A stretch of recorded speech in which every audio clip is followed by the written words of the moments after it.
خوجگی تجربی زراعتکاری حصار نزد انستیتوت زراعتکاری اکادمی علم‌های کشاورزی جمهوری تاجیکستان در شهر حصار در اختیار خود زیاده از 700 گکتار زمین دارد.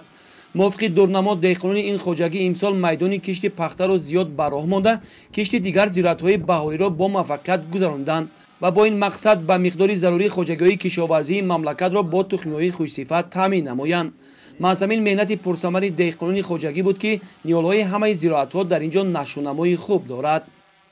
میدان 105 گکتار به 80 گکتار به نوهای دوستی ایز و 25 گکتار به نو حصار کشکاره شده است. این نوهای تیزرس در یک مدت کوتاه پخته میرسند و بسیار یک برآمد خوب دارند. من همین گفتن ضرور است که وقتی که در وادی حصار اصلا باید نوهای تیزرس کش کنند، چون که نظر به دیگر اقلیم وادی ولایت ختلان، ولایت سوخت کمتر، جمع حرارت گرمی کمتر است. برای همین البته خوب میشد که ما زیادتر باید نوهای تیزرس کش کنیم.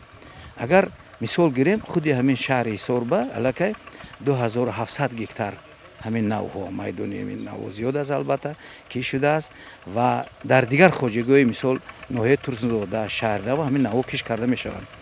مقصد اساسی همین نوهای کش کرده در آن است که در یک مدت کوتاه پخته میرسند و حاصل دلخواه گرفته میتونیم.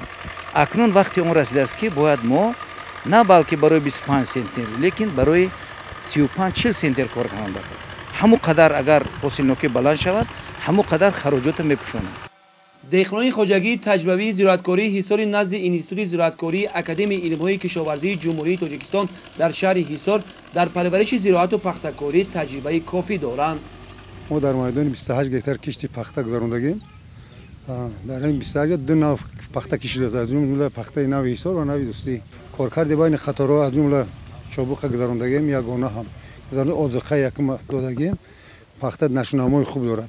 کوشش میکنیم که کارکردهای بین خطر پورا نصب گذارن حاصلی بالا به دست میاریم. از این سال گذشته ما از هر گکتار 35 سنتری به دست آوردیم. این سال حرکت میکنیم از 35 سنتری زیادتر حاصل به دست بیاریم.